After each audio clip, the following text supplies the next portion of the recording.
Varicose veins కి సరైన చికిత్స కోసం సంప్రదించండి ఎవిస్ హాస్పిటల్. నమస్కారం, వెల్కమ్ టు సుమన్ టీవీ. నేను గీతాంజలి. ప్రస్తుతం మనతో పాటు ప్రముఖ జ్యోతిష్యులు బ్రహ్మశ్రీ నందిభట్ల శ్రీహరి శర్మ గురువు గారు ఉన్నారు. వారితో మాట్లాడదాం. గురుగారు నమస్కారం అండి. వాగర్థావివ సంపృక్తౌ వాగర్థ ప్రతిపత్తయే జగతః పితరౌ వందే పార్వతీ పరమేశ్వరౌ. సదాశివ సమారంభాం శంకరాచార్య మధ్యమాం అస్మదాచార్య పర్యంతం వందే గురు పరంపరాం. ఆదిత్యాయ చ సోమాయ మంగళాయ బుధాయ చ గురు శుక్ర శనిభ్యశ్చ రాహవే కేతవే నమః. శృంగేరి జగద్గురు పీఠాధిపతులకి, కంచి పీఠాధిపతులకి నమస్కారములు తెలియజేసుకుంటూ కార్యక్రమాన్ని ప్రారంభిద్దాం. గురుగారు, కార్తీక మాసం ప్రతిరోజు విశేషమే. ఇందులో భాగంగా ఎలా పూజ చేసుకోవాలి ఏంటి అనేది మీ మాటలలో తెలుసుకున్నాను నేను. ప్రత్యేకించి కార్తీక పౌర్ణమికి అసలు ఎలా చేసుకోవాలి, ఒత్తులు ఎన్ని వెలిగించాలి, ఇవన్నీ చెప్పారు. ఆ తర్వాత అప్పుడు అడిగినప్పుడు ఒక మాట అన్నారు, వీటికంటే విశేషమైన రోజులు కూడా ఉన్నాయి, అవి కూడా చేసుకుంటే చాలా బాగుంటుంది. అందులో భాగంగా 3వ సోమవారం ఒకటి చెప్పారు. ఆ రోజునే మళ్ళీ ఇంకొక రోజు ఉంది, మళ్ళీ ఆ రోజు వచ్చినప్పుడు ఖచ్చితంగా చెప్తాను అన్నారు. మరి ఆ విశేషమైన రోజు ఏమిటండి? ఇంకా ఎన్ని రోజుల్లో రాబోతోంది? మేమంతా ఏం చెయ్యాలి ఆ దైవానుగ్రహం కోసం ఈ కార్తీక మాసంలో? అసలు కార్తీక మాసం అంటే అమ్మ గీతాంజలి గారు, ప్రతిరోజు కూడా మీరు అన్నట్టు ఒక పుణ్యదినమే. అనగా పుణ్యాన్ని సంపాదించుకోవడానికి ఏర్పరిచినటువంటి మాసమే ఈ కార్తీక మాసం. అందరూ నక్తములు ఉంటారు, బ్రహ్మచర్య వ్రతాన్ని ఆచరిస్తారు, చక్కగా చాలా గొప్పగా నియమనిష్టలతో పాటిస్తుంటారు అందరూ కూడా. అలాగే మొన్న మనం చెప్పుకున్నట్టుగా ఈ క్రోధినామ సంవత్సరంలో 3వ కార్తీక సోమవారం శివ పరివారానికి సంబంధించి చెప్పినప్పుడు మీరు అన్నట్టుగా చాలా మంది ప్రేక్షకులకు చక్కగా ఆదరించారు. వాళ్ళకందరికీ నమస్సుమాంజలు. అలాగే మంచి మంచి అంటే మీ ప్రేరణ, మీ అభిమానము, అలాగే మీ యొక్క సంతోషము, మీరందరూ బాగుపడాలనే ప్రేరణతోనే మరిన్ని విషయాలకు ఈ యొక్క సుమన్ టీవీ యాజమాన్యం ద్వారా, ప్రసార మాధ్యమం ద్వారా మనం తెలియజేస్తూ వస్తున్నాం అమ్మా. గమనించుకున్నట్లయితే ప్రత్యేకించి ఈ కార్తీక మాసంలో ఈ సంవత్సరం అనేక రకాలైనటువంటి పుణ్యతిథుల కలయిక అనేటువంటిది వచ్చింది. అంటే మనకు కేవలం ఒక యోగమే ఏర్పడితే ఇటువంటివి అనేక యోగాలు కలిసి ఒక్క రోజుల్లోనే ఏర్పడుతున్న సందర్భాలు వచ్చాయి. ఇంకా విశేషం 3వ కార్తీక సోమవారంలో ఆ విధంగా ఎలా అయితే శివ పరివారం వచ్చిందో, ఇప్పుడు ఇంకోటి కూడా ప్రత్యేకమైనటువంటిది ఏంటంటే గురువారం రోజున 21వ తారీఖు వచ్చేది. ఈ రోజు 3వ కార్తీక సోమవారం మనం, కానీ 21వ తారీఖు రోజున గురువారము పుష్యమి నక్షత్రం కలిసి వచ్చినటువంటి రోజు. పైగా షష్ఠీ తిథి కూడా ఉంది ఆ రోజున. కార్తీక మాసం కృష్ణ అనగా బహుళపక్ష షష్ఠి. ఈ 3 కలయిక వచ్చినటువంటిది మాత్రం చాలా అద్భుతంగా చెప్పవచ్చమ్మా. ఆదివారము పుష్యమి నక్షత్రం కలిస్తే పుష్యార్క యోగం ఎంత బలమైనటువంటి యోగమో, గురువారం మరియు పుష్యమి నక్షత్రం కలిసి వచ్చినటువంటి రోజున కానీ గురువు పుష్యమి నక్షత్రంలో సంచరిస్తున్నటువంటి సందర్భంలో అది 12 సంవత్సరాలకు ఒకసారి వస్తుంది. గురువు పుష్యమి నక్షత్రంలో సంచరించేది 12 సంవత్సరాలకు ఒకసారి. కానీ గురువారము పుష్యమి నక్షత్రం కూడా చాలా అరుదుగా వస్తూ ఉంటాయి. సంవత్సరంలో ఒక 3 లేదా 4 కంటే ఎక్కువ రావు. గురువారం అంటే గురుడికి ప్రీతి. పుష్యమి నక్షత్రం ఇక్కడ మనం గమనించుకోవాల్సినటువంటిది ఏంటంటే, గురువారం అనేటువంటిది మనము దత్త సాంప్రదాయంగా మనం కొలుసుకుంటూ వస్తున్నాము. సాధారణంగా ఇప్పుడు మనం కొలుచుకునే గురువులా కాదు, అసలు సిసలైనటువంటి దత్త సాంప్రదాయం. ఈ పుష్యమి నక్షత్రానికి ఒక విలక్షణమైనటువంటి స్థితి ఉందమ్మా. అంటే ఏ నక్షత్రానికి 2 గ్రహాలు ఆధిపత్యం వచ్చినటువంటి సందర్భం లేదు. కానీ ఈ యొక్క అంటే మృగశిర నక్షత్రానికి చంద్రుడు, సోముడు వస్తాడు. అలా కొన్ని నక్షత్రాలని తక్కువగా, ఇలా ఈ యొక్క పుష్యమి నక్షత్రానికి గురువు అధిపతి, శని కూడా నక్షత్రాధిపతి. గురువు పరిపాలిస్తాడు, పరిపాలకుడు గురువు. అందుకనే పుష్యమి నక్షత్రానికి మొదటి పాదంలో 8 వాక్యాల్లో ఓం బృహస్పతిర్నః పరిపాతు పశ్చాత్ అంటే బృహస్పతే పరిపాలించేటువంటి గ్రహ నక్షత్రం ఈ యొక్క పుష్యమి నక్షత్రం. పుష్యమి నక్షత్రానికి అధిపతి ఎవరు?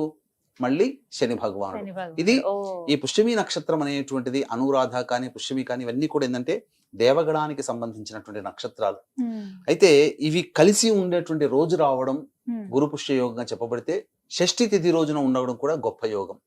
కాబట్టి ఈ యొక్క ఈ గురువారము పుష్యమి నక్షత్రం ఉన్నటువంటి రోజున కొన్ని నియమాలు గనక మానవుడు కొన్ని సమస్యలకి, అనగా విద్య కావచ్చు, వివాహం కావచ్చు, ఉద్యోగం కావచ్చు, దాంపత్యం కావచ్చు, సంతానం కావచ్చు, అలాగే అనారోగ్య సమస్యలు కావచ్చు, ఇంకా చెప్పాలి అని అంటే ప్రధానంగా ధనపరమైనటువంటి సమస్యలతో బాధపడేటువంటి వాళ్ళు కావచ్చు.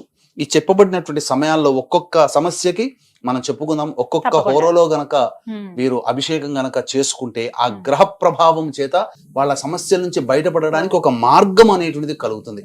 ఏదో పాతాళ భైరవి సినిమా లాగా జై పాతాళ భైరవి అనగానే రాత్రికి రాత్రి భవనాలు కట్టడాలు అట్లాంటివి ఉండవమ్మా. ఉమ్. మనకు కష్టపడుతున్నప్పుడు ఆ భగవంతుడు మనం చేసేటువంటి మానవ ప్రయత్నంలో భాగంగా దైవ ప్రయత్నం కూడా మనం చేస్తున్నప్పుడు దైవం మనకు అనుకూలించి ఉమ్. ఆ ప్రయత్నంలో ఒక మనల్ని మార్గం విజయం చేస్తుంది. చూపిస్తారన్నమాట. ఒక మార్గం.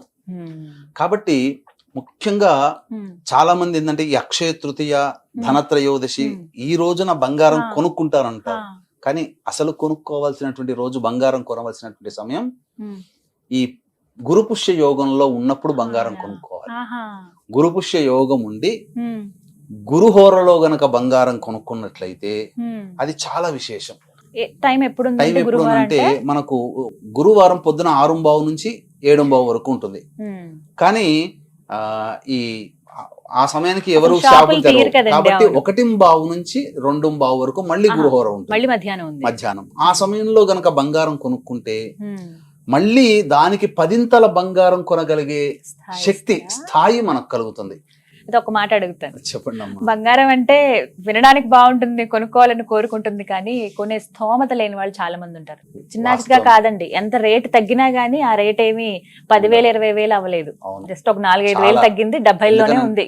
వాస్తవం, మీరన్నమాట అక్షర సత్యం అమ్మా. ఉమ్. ఈ రోజున బంగారం కొనే శక్తి ఎవరికీ లేదు. అస్సలు. కాబట్టి ఏం చేయాలి? బంగారానికి చాలా ప్రత్యామ్నాయాలు ఉన్నాయి. ఆ ఆహా. సమయంలో ఆ. జనరల్ స్టోర్ కి వెళ్ళి 1:15 నుంచి 2:15 మధ్యలో పసుపు పొట్లం కొనుక్కోండి. ఆహా. చక్కటైనటువంటి పసుపుని పసుపు కొనుక్కోండి. ఆ. పసుపు కూడా గురువు సంకేతమే. ఉహుం. తర్వాత ఇంకా విశేషంగా ఏంటంటే జమ్మి చెట్టు దగ్గరికి వెళ్ళి ఉమ్. ఒక జమ్మి కాండము తెచ్చుకొని వచ్చి, ముళ్ళులతో ఉన్నటువంటి జమ్మి కాండము తెచ్చి దానికి పూజ చేసి ద్వారానికి కడితే ఉమ్. ఆ గురుహోరలో ఎటువంటి భూత ప్రేత పిశాచములున్నా తొలగిపోతాయి. ఉమ్. అందులో ఏమాత్రం సందేహం లేదు. ప్రత్యామ్నాయంగా ఈ విధంగా ప్రత్యామ్నాయంగా చేసుకోవచ్చు. చేసుకోవచ్చు. జమ్మి ఆకులని చక్కగా ఆ పూజా మందిరంలో కానీ ఉమ్. లేకపోతే మన ధనాగారం అనగా డ్రాయర్ బాక్స్ లో ఎక్కడైనా కానీ అవును. పెట్టుకొని బీరువాలో పెట్టుకున్నా కానీ ఆ సమయానికి ధనము చేకూరుతుంది. ఉమ్. ఇది కాబట్టి ముఖ్యంగా ఒకటైతే ఈ రకమైనటువంటి శక్తి అంటే- శక్తి ఉన్న వాళ్ళు కొనుక్కోండి. ఆ. లేని వాళ్ళు పసుపు కొనుక్కోవచ్చు. పసుపు కొనేంత శక్తి అందరికీ ఉంటుంది కదా. ఉంటుందండి. కనీసం ఒక 100 గ్రాములు పసుపు స్వచ్ఛందంగా ఒక అంటే ఒక ఉపయోగపడేదే కదా పసుపు. ఉపయోగపడేది. ఉమ్. కాబట్టి పసుపు ఇంటికి తెచ్చుకున్నా ఉమ్. లేదా జమ్మి ఆకులు ఇంటికి తెచ్చుకున్నా ఉమ్. అది గురువుతో సమానమే. ఉమ్. కాబట్టి ఆ విధంగా చేయవచ్చు. ఉమ్. ఆ గురుహోరలో అనాథాశ్రమంలో అనగా 1:15 నుంచి 2:15 మధ్య కాలంలో ఉమ్. ఈ గురుహోర ఉంటుంది. ఆ గురుహోరలో చక్కగా అనాథాశ్రమంలో కానీ పెద్దలకి కానీ ఉమ్. వాళ్ళకి వస్త్రములు కానీ పండ్లు కానీ ఇతరత్ర వృద్ధాశ్రమంలో పంచండి. ఉమ్. అసలు మీకు అనంతమైనటువంటి గురుబలం పెరుగుతుంది. ఉమ్. ఇంకా సమస్యలు ఉన్నాయి. ఈ సమస్యలు ఉన్న వాళ్ళు కూడా ఇప్పుడు చెప్పబడింది విద్య, వివాహ, ఉద్యోగ, దాంపత్య, సంతాన, అనారోగ్య సమస్యలకి ఇలాంటి కొన్ని హోరలు అంటూ ఉన్నాయి. ఉదయం సూర్యోదయం నుంచి మొదలుకొని ఉమ్. ఆ హోరల్లో గనక ఉమ్. ఇప్పుడు మనం చెప్పుకోబోయేటువంటి వివిధ ద్రవ్యాలతో గనక అభిషేకం చేసుకుంటే ఉమ్. వాళ్ళ సంకల్పము ఈ గురుపుష్య యోగంలో ఉండగా చేసుకున్నందువల్ల ఉమ్. త్వరితగతిన వాళ్ళకి ఆ సంకల్పం నెరవేరుతుంది. ఉమ్. ఇక వీక్షించేటువంటి ప్రేక్షకులకి గమనిక, ఈ తండ్రి వైపు 6 తరాలు, తల్లి వైపు 3 తరాలలో గనక ఏవైనా దుర్మరణాలు గనక ఉన్నట్లయితే అది పితృదోషంగా చెప్పబడుతుంది. ఈ పితృదోషం వల్ల మానవులకి ఎటువంటి అభివృద్ధి ఉండదు, సంతానం కలగదు, వివాహాలు కావు, అలాగే జీవితంలో పైకి ఎదగలేకపోవడం అనేటువంటి బాధలు కూడా కలుగుతుంటాయి. అనేక రకమైనటువంటి ఇబ్బందులకి కారణాలు తెలియకుండా ఉంటుంటాయి. ఎంత ప్రయత్నం చేసినా విజయాన్ని పొందలేరు. అటువంటి వాళ్ళ కోసమే ఈ నెల 25వ తారీఖు రోజున 4వ కార్తీక సోమవారం సందర్భంగా గోకర్ణ క్షేత్రంలో పితృదోష నివారణ కార్యక్రమాలు అనేటువంటివి చేయించడం జరుగుతుంది. అవకాశం ఉన్న వాళ్ళు కార్యక్రమ తదనంతరం కాంటాక్ట్ చేసి పూర్తి వివరాలు తెలుసుకోవచ్చు. ఉమ్. ఇక ఎవరెవరు ఎలా? ఎటువంటి హోరల్లో గనక చేసుకోవాలి? ముఖ్యంగా బ్రహ్మ ముహూర్తం లేచి చక్కగా ఈ శివారాధన చేసుకోవాలమ్మా. ఉమ్. ముఖ్యంగా ధనము కావాలనుకునేటువంటి వ్యక్తి కానీ, విద్య కావాలనుకునేటువంటి వ్యక్తి కానీ ఉమ్. చక్కగా 6:15 నుంచి 7:15 మధ్య కాలంలో గురుహోర ఉంటుంది. ఉమ్. ఆ సమయంలో పంచామృతాలతో అభిషేకం చేసి ఉమ్. చక్కగా బిల్వదళములతో కానీ పారిజాత పుష్పములతో కానీ ఉమ్. అర్చన గనక చేసిన వ్యక్తికి ఆ గంట సమయంలో ఉమ్. తప్పకుండా ధనం సమకూరుతుంది. అలాగే విద్య కూడా బాగా వస్తుంది. ఇంట్లోనే ఇంట్లోనే చేసుకోవచ్చు, శివలింగానికి. దేవాలయంలోనైనా చేసుకోవచ్చు. ఉమ్. ఇక మళ్ళీ గురుహోర అనగా ఈ యొక్క సంబంధించినటువంటి 7 నుంచి 8 మధ్య కాలంలో కుజహోర ఉంటుంది. కాబట్టి కుజ దోషముతో బాధపడుతున్నటువంటి వాళ్ళు కానీ, సర్పదోషముతో బాధపడుతున్నటువంటి వాళ్ళు ఎవరైనా కానీ ఈ యొక్క సుబ్రహ్మణ్య స్వామికి ఆవు పాలు, ఆవు నెయ్యి, తేనె ఈ మూడిటితో అభిషేకం జరిపించి చలివిడి నైవేద్యం గనక ఈ యొక్క కుజహోరలో గనక 7 నుంచి 8 మధ్య కాలంలో గనక చేసిన తప్పకుండా వాళ్ళకి ఆ కుజ దోషములు తొలగిపోతాయి, వివాహ సంబంధం ఉన్నటువంటి సమస్యలు తొలగిపోతాయని చెప్పొచ్చమ్మా. ఇక ఉద్యోగముతో బాధపడేటువంటి వ్యక్తులు ఎవరైనప్పటికీ కూడా 8 నుంచి 9 మధ్య కాలంలో చెరుకు రసంతో కానీ, చెరుకు రసం దొరకకపోతే బెల్లముని కలిపితే బెల్లం నీరు, ఆ బెల్లం నీటితో శివుడికి అభిషేకం జరిపించి చక్కగా ఈ సంబంధించినటువంటి నందివర్ధనం పూలతో గనక అర్చన చేసినట్లయితే తప్పకుండా వాళ్ళకి ఉద్యోగం లభించి తీరుతుంది. ఇక 9 నుంచి 10 శుక్రహోర ఉంటుందమ్మా. ఈ శుక్రహోరలో దాంపత్య సమస్యలతో బాధపడుతున్నటువంటి వాళ్ళు కానీ, వివాహ సమస్యలతో బాధపడుతున్నటువంటి వాళ్ళు కానీ ఏం చెయ్యాలి అని అంటే, ఈ పటిక బెల్లం, మిశ్రి, నవ్వోద్గడ్డ అంటారు కదమ్మా, ఆ పటిక బెల్లాన్ని దంచి ఆ పొడిని నీటిలో వేసి ఆ నీటితో ఈశ్వరుడికి అభిషేకం జరిపించి గన్నేరు పూలతో గనక అర్చన చేస్తే తప్పకుండా వివాహ సమస్యలు తొలగిపోతాయి, దాంపత్య సమస్యలు తొలగిపోతాయి, వివాహం నిశ్చయం అవుతుంది. ఇక వ్యాపారాభివృద్ధి కావాలి అనుకునేటువంటి వాళ్ళు చక్కగా తేనెతో ఈశ్వరుడికి అభిషేకం ఈ 7, 8, 9, 10 నుంచి 11 మధ్య కాలంలో ఈ యొక్క తేనెతో అభిషేకం చేసుకుంటే చాలా మంచిది. మారేడు దళాలతో అర్చన చేయాలి. ఇక 11 నుంచి 12 వరకు చంద్రహోర. వివిధ రకాలుగా ప్రజా సంబంధమైనటువంటి వృత్తిలో, వ్యాపారంలో ఉన్న వాళ్ళు పంచామృతాలతో కానీ, ఆవు పాలతో కానీ అభిషేకం చేయాలి 11.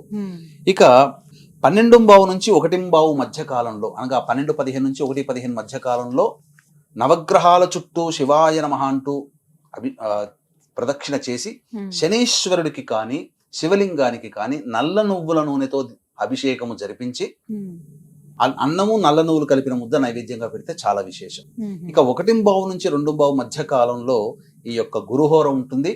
అలాగే 1:30 నుంచి 3 గంటల వరకు ఈ రాహుకాలం ఉంటుంది. ఈ సమయంలో అన్నముతో అభిషేకం జరిపితే కుటుంబ వృద్ధి, కుటుంబ సభ్యులందరూ కూడా అన్యోన్యంగా ప్రేమతో, వాత్సల్యంతో కలిసి ఉంటారన్నమాట. ఇది ఈ విధంగా షష్ఠీ తిథి రావడము, గురువారము పుష్యమి నక్షత్రం కలిసి ఉన్నటువంటి రోజున జరగడము, ఇవన్నీ కూడా అద్భుతమైనటువంటి విషయాలు.